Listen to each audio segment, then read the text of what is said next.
ਤੁਸੀਂ ਦੇਖ ਰਹੇ news Punjab channel. Tumour system ਤੋਂ ਪੀੜਤ ਔਰਤਾਂ ਦੀ ਰੋਬੋਟਿਕ ਸਰਜਰੀ ਨਾਲ ਬੱਚੇਦਾਨੀ ਅਤੇ ਅੰਡਕੋਸ਼ ਨੂੰ ਬਚਾਇਆ ਜਾ ਸਕਦਾ ਹੈ। ਡਾਕਟਰ ਸਵਪਨਾ ਮਿਸ਼ਰਾ। ਦੇਖੋ ਪੂਰੀ ਰਿਪੋਰਟ ਨਿਊਜ਼ ਪੰਜਾਬ ਚੈਨਲ ਤੇ। ਔਰਤਾਂ ਲਈ ਬੱਚੇਦਾਨੀ ਅਤੇ ਅੰਡੋਜਸ਼ ਨੂੰ ਬਚਾਉਣ ਲਈ ਰੋਬੋਟਿਕ ਸਰਜਰੀ। ਗਾਇਨੋਕੋਲੋਜੀ ਦਾ ਜ਼ਿਕਰ ਕਰੋ, ਔਰਤਾਂ ਨੂੰ ਨਾ ਲੁਕਾਓ। डॉक्टर स्वप्ना मिश्रा। गंभीर गायनोकोलॉजिक बीमारियां लई रोबोटिक सहायता प्राप्त सर्जरी उम्मीद दी किरण। डॉक्टर स्वप्ना मिश्रा जलंधर 9 दसंबर महामारी दौरान दर्द औरतां दी रूटीन नूं ज़्यादा प्रभावित करदा है। जेकर औरतां मानिक धर्म दौरान वाधे दर्द नूं हल्के नाल ना लैन तां ओह महामारी नाल जुड़ियां गंभीर बीमारियां तो बच सकदियां हन। यह गल गायनोकोलॉजिस्टम डॉक्टर स्वप्ना मिश्रा ने अज जलंधर च कीती कॉन्फ्रेंस च कही। उन्होंने दस्सिया कि अक्सर औरतां नूं अपने शरीर नाल संबंध कई अजिहे लक्षण दिखाई दिंदे हन जां उन्हां नूं दस्सण तो झिलकदियां हन, जिस कारण यह गंभीर बीमारी का रूप धारण कर लैंदियां हन। आओ सुनते हाँ उन्हां दी जुबानी उन्हां ने की कुछ कहा। देखते रहो पूरी रिपोर्ट न्यूज़ पंजाब चैनल ते। पत्रकार लवप्रीत सिंह ते कैमरामैन हिमांशु दी खास रिपोर्ट जलंधर तो।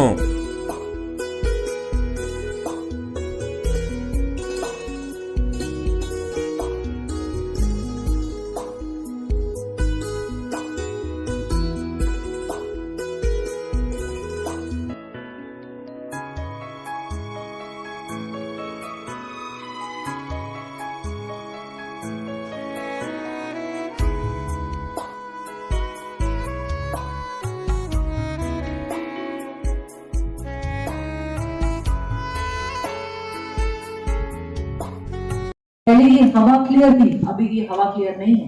डॉक्टर ये टेक्निक फोर्टिस में कब इंट्रोड्यूस हुई और अभी 2017 में इंट्रोड्यूस हुई। अब तक 500 से ऊपर रोबोटिक सर्जरी हो चुकी है एंड गायनी में ऑलमोस्ट 350 के करीब रोबोटिक सर्जरी हो चुकी है।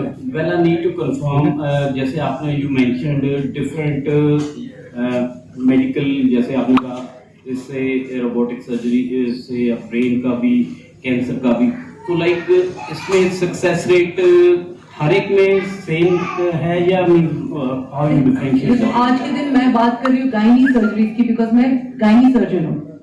गायनी सर्जन में मैं अब तक ऑलमोस्ट 220 से ऊपर सर्जरीज कर चुकी हूँ, which includes cancer surgery also, and my success rate as of now is 100%।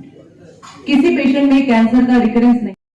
Ovary में से सिस्ट निकालो, ओवरी मत निकालो, यूट्रस में से फाइब्रॉइड या रसौली निकालो, यूट्रस मत निकालो। ये कैंपेन तभी पॉसिबल होगा अगर हमारे पास वो टेक्निक या टेक्नोलॉजी है जिससे हम 20x जूम व्यू और एक 3 डायमेंशनल व्यू के साथ प्रिसाइज सर्जरी कर पाए। और वो टेक्निक पॉसिबल है सिर्फ रोबोटिक टेक्निक के थ्रू, जो अभी फिलहाल 2017 ऑनवर्ड्स फोर्टिस मोहाली में अवेलेबल है। इसका एक एडवांटेज ये हो रहा है कि पहले जो यंग लड़कियों को बोला जाता था कि ओवरी में आपका एंडोमेट्रियोसिस है या ओवरी में आपकी खून की गांठें बनी हुई है और आपको अपनी ओवरी निकालनी पड़ेगी, या बच्चेदानी में आपकी इतनी बड़ी रसौली है कि बच्चेदानी निकालनी पड़ेगी, स्पेशली उन यंग लड़कियों को हम ऑर्गन सेव कर रहे हैं। हम उनके यूट्रस में से रसौली निकाल रहे हैं, हम उनके ओवरीज में से जो फाइब्रॉइड्स हैं या गांठें हैं या उसकी ओवरी में जो सिस्ट बने हैं वो सारी चीज़ें निकाल रहे हैं, पर उनकी ओवरी बचा रहे हैं। So this is called organ saving surgery, जो सिर्फ रोबोट के थ्रू अवेलेबल है। थर्ड टेक्नोलॉजी जो रोबोट जो काफ़ी फायदा दे रहा है, that is in case of cancers. पहले ज़माने में क्या होता था, कैंसर सर्जरी होती थी पर आप 30 सेंटीमीटर बड़ा चीरा लगा के सर्जरी करते थे। 2-2 महीने तक पेशेंट को बेड रेस्ट देते थे, पेट में पाइप डालते थे और पेशेंट कम से कम हफ्ता हॉस्पिटल रहता था। खूब सारे एंटीबायोटिक और पेन किलर देते थे। अब इस टेक्निक के थ्रू आप आज सर्जरी करते हो, कल पेशेंट को चला के बिना पाइप और बिना किसी एंटीबायोटिक के घर भेजते हैं। पेशेंट को पता ही नहीं चलता कि उसकी इतनी बड़ी मेजर कैंसर सर्जरी हो चुकी है और हफ्ते बाद वो पेशेंट नॉर्मल काम कर सकता है। 2017 ऑनवर्ड्स ये कैंसर सर्जरी मैं फोर्टिस में कर रही हूँ। 2018 ऑनवर्ड्स हम uterus and organ saving surgeries कर रहे हैं। किसी भी कैंसर पेशेंट में रिकरेंस नहीं हुआ, किसी भी केस में हमें यूट्रस रिमूव करने की ज़रूरत नहीं पड़ी जहां हम यूट्रस सेविंग सर्जरी कर रहे थे। किसी भी केस में हमें ओवरी में से जहां सिस्ट निकालने गए थे हमें ओवरी पूरी की पूरी नहीं निकालनी पड़ी। सो यही एडवांटेज है रोबोटिक सर्जरी। मैम एक चीज़ इसमें सवाल ये चीज़ है, कोई भी पेशेंट होता है ना, कई बार ऐसी सिचुएशन होती है उसको समझ नहीं आती मैं कहाँ पे जाऊँ, किस हॉस्पिटल में जाऊँ, खर्चे कितनी होती है, बहुत सारी चीज़ें होती हैं। तो इसमें मेन चीज़ पहले ये भी देखता हो जो पेशेंट होता है कि कहाँ पर कितना खर्चा होगा, क्या ये जो रोबोट जो सर्जरी आपने बताया उसमें डिफरेंस भी वो देखेगा। आप क्या कहना चाहते हैं? देखो तभी आप लोग की हेल्प मांग रहे हैं क्योंकि मैं बता रही लॉन्ग टर्म खर्चा आपका नॉर्मल सर्जरी से सस्ता है, पर अगर लोगों को पता ही नहीं होगा उनके पास ये टेक्नोलॉजी अवेलेबल है तो किस ढंग से हमारे पास पहुंचेगी। अगर एक लड़की के पास ये ऑप्शन है कि उसका ओवरी बच सकता है या उसका यूट्रस में से रसौली निकाल के बच्चेदानी बच सकती है तो उसके पेरेंट्स भी ऑप्शन ढूंढेंगे। सो अगर उनको ये ऑप्शन पता ही नहीं, वहीं तो रोल ऑफ मीडिया का कि एटलीस्ट आप इन्फॉर्मेशन लोगों तक जाओ कि उनके पास ये ऑप्शन है। बाकी चॉइस कराना नहीं कराना तो उनके हाथ में है, पर डेफिनेटली हम यहाँ पर फोर्टिस में बैठे हैं जहाँ हम बहुत ज़्यादा कोई प्रॉफिट मार्जिन में काम नहीं कर रहे हैं। बिकॉज आज के दिन हमारा कैंपेन है कि हम ऐसी टेक्नोलॉजी इस कंट्री में स्पेशली इस पंजाब में लाएं कि इन यंग लड़कियों का ओवरी और यूट्रस बच जाए। आपने मीडिया की बात की, मीडिया का तो सीधे चला जाएगा, लेकिन उसके बाद दिमाग को उसने ऐसा यूज़ करना है कि जो पैसा है कुछ भी है तो वो मैं सोच के आ रहा हूँ कि उसमें खर्चा वगैरह जो अभी एक हमने बहुत अच्छा काम किया है कि हमने बहुत सारे इंश्योरेंस कंपनी को इन सब चीज़ों में लिया है। तो अभी क्या है कि बहुत सारे इंश्योरेंस कंपनी भी मानने लग गए हैं कि ये टेक्नोलॉजी पेशेंट्स के लिए बेटर है, तो बहुत सारे इंश्योरेंस कंपनी इसका खर्चा देने लग गई है।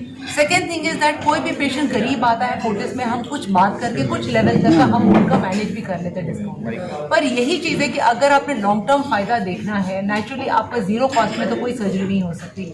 हाँ, हमारे अगर जीरो कॉस्ट में हमने सर्जरी करनी है, जैसे कोई पेशेंट बहुत ही पुअर है पर ये टेक्नोलॉजी यूज़ करना है, सो डेफिनेटली प्राइवेट सेक्टर में तो जीरो कॉस्ट में नहीं हो सकता। गवर्नमेंट सेक्टर्स है ना हमारे पास। 100% सक्सेस रेट है और ये टेक्नोलॉजी गवर्नमेंट सेक्टर्स में भी अवेलेबल है। आप पीजीआई चले जाओ, एम्स चले जाओ, वहाँ भी अवेलेबल है। सो डेफिनेटली लोग वहाँ इसलिए नहीं जाते बिकॉज वेटिंग पीरियड है। तो अगर वो एफर्ट नहीं कर सकते, गवर्नमेंट सेक्टर्स में ये टेक्नोलॉजी है, अगर कर सकते हैं तो हमारे पास। अगर पंजाब की बात करें, पंजाब में ऐसे कितने केसेज हैं जो आप पंजाब के ही हमारे 500 से ऊपर रोबोटिक सर्जरी हो चुकी है। पंजाब के ही हमने गायनी के 350 से ऊपर सर्जरी कर चुके हैं। सारे के सारे पंजाब के केसेस हैं। ठीक।